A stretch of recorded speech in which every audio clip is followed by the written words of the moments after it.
Hello and welcome to the Muck Waters Effect. I'm your host, Matt. Today we're going to be talking about Joe Biden maybe getting back into the nuclear deal with Iran. But first, what I need you guys to do is hit like and subscribe. Helps the channel grow. Now let's get on with the show.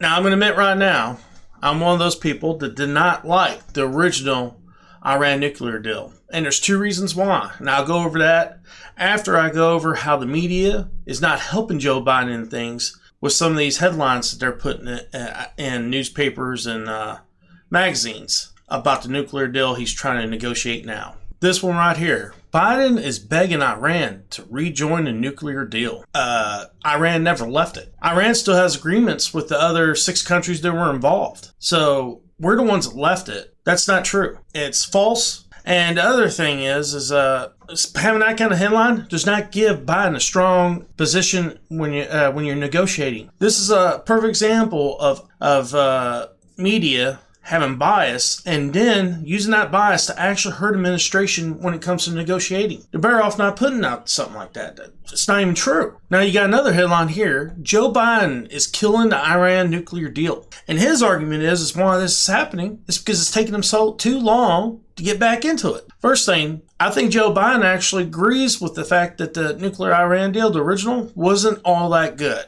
And it needs some tweaks there in order to make it more friendly to other countries in the Middle East, but also to the United States as well. Another thing about this headline, it's just not true. He's been in there for 2.5 months. He hasn't killed anything. He's got enough stuff going on at home. He's actually sending representatives working on this as well. I'm not one to defend Joe Biden, but I'm one to tell you the truth, and that's the truth. He's not trying to kill it. He's trying to fortify what was already there. Now, if you look at this map here, this shows you some of the stuff they had back in 2015 while they were negotiating the nuclear Iran deal. As you see, it's quite a bit. It's not really as much as, let's say, China or North Korea or we have, but it's quite a bit. Now, I want to go over this. Before July 2015, Iran had a large stockpile of enriched uranium and 20,000 centrifuges, enough to create at least 10 bombs, by what Obama's administration said. U.S. experts, then, if Iran had decided to rush and make a bomb, it would take them 2 to 3 months until it had enough enriched uranium to build a nuclear weapon. These are called breakouts. Now, here's part of the story and part of the deal I don't like.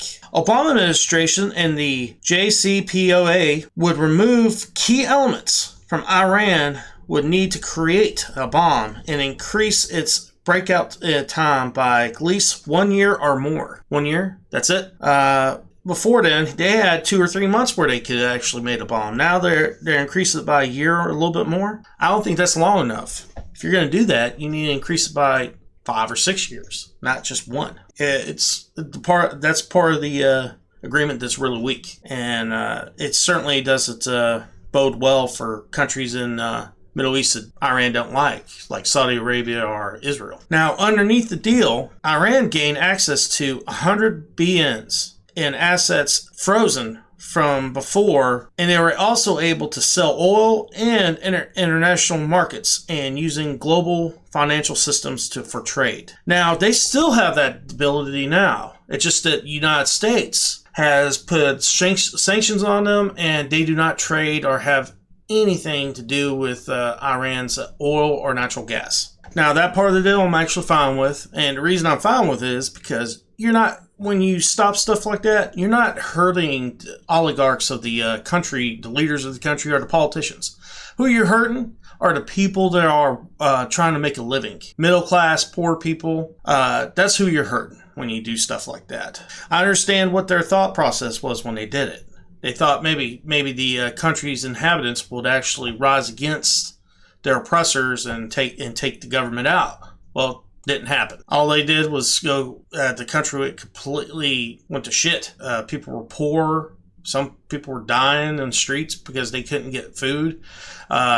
Inflation went up like hell. I mean, it looked pretty bad there. Now, here's the second part of the deal I didn't like. U.S. paid $1.3 billion to Iran days after cash delivery. Now, the reason we paid that was because when the Shah was over top of Iran, that was in the 70s. Before he was taken out, he actually had an agreement with the United States and gave us money, and he bought weapons. Well, we never sold the weapons to him because we never gave Iran the weapons, because by the time we were about to do it, he was already overthrown, and the Shahs took over Iran. And the reason we never paid the money back is because it wasn't the government that we were dealing with. I don't mind paying the money back. My problem is when you pay more than what you were supposed to pay. This was not the agreement that this is not the agreed payment we did. Now, they're saying it's because of interest and also inflation and everything. Iran paid $400 million. So inflation and supposedly interest came up to $1.3 billion.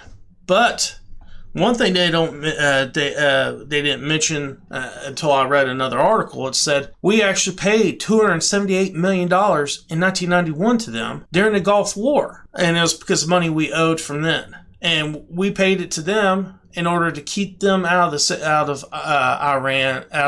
Iraq. So in my opinion, it's more of extortion money than anything. Supposedly, there's other transfers of money. Of course, this is what Trump said. I don't know if it's 100% true or not. I haven't found anything that said that that's true. I don't know why he would lie, but hey, I don't know. He's a politician. All of them lie. But it's part of the deal I don't like. My big one is definitely the 1 year one. Now, the next part of the story I want to go over, my opinion on how I don't even think Iran is after a nuclear weapon. All right, guys. Now you're probably asking, why are you showing us this story? Iran captured a U.S. drone and it shakes the CIA. And the reason I'm showing you it is because that happened in 2011. Okay, if they had the technology know-how to actually bring down one of our drones, capture it, and they just did cyber warfare, they didn't even use weapons to do it, I'm pretty sure 10 years later, you'd have the capability of making a nuclear weapon. Especially since we know in 2015, to have enough nuclear material, it would only take them 3 to 5 months to actually build 10 nuclear weapons. We got out of the deal 4 years ago. I'd say if they were after a nuclear weapon, they would have already had one now. Especially since that they're actually friends with Russia, China, North Korea, and Pakistan. Matter of fact, it's a Pakistani national that was in Iran that was helping them with the nuclear program in the first place. I do not see any proof that they're after a nuclear weapon. I see proof that they're actually after clean energy. And nuclear energy is clean energy, and it's sustainable, and you don't have to worry about batteries. Now, I never thought I'd actually be one of these people to be actually defending Iran. But I see no evidence that they have nuclear weapons, or they're even after nuclear weapons. This is a story that is fabricated by the national media, the mainstream media, and by politicians that want war in the Middle East. People like John McCain and Lindsey Graham, Nancy Pelosi, people that make money off this. That's why they want to be there. It's not real. They're not after nuclear weapons. If they wanted to, they would have already had them. I mean, Iran's more advanced than North Korea. North Korea couldn't capture one of our drones. Okay? They could barely get a damn missile to go from North Korea to Japan. You think they can actually capture one of our drones? No. And they have nuclear weapons. Iran, not only can they capture one of our drones, they actually have a missile that can go from Iran to Britain. That's twice as far as what North Korea can do. They're more advanced than North Korea. And not only that, they're oil and gas rich country. So you know what? They got the money to do it. All the facts tells you they're not after a nuclear weapon. I mean, don't get me wrong. Could I be wrong? Yeah, I could be wrong. They could be after a nuclear weapon. But shouldn't they already have one by now? I'd say yes. I mean, they definitely have enough money to at least buy one. By the evidence, they had enough rich uranium to actually make one. All right, guys, I'm going to start something new this week. I'm going to do a quote of the day. And the person I'm going to do a quote from is Thomas Sowell. People who enjoy meetings should not be in charge of anything. Now, I hope you guys enjoyed the show. If you did, hit like and subscribe. Helps the channel grow. Peace.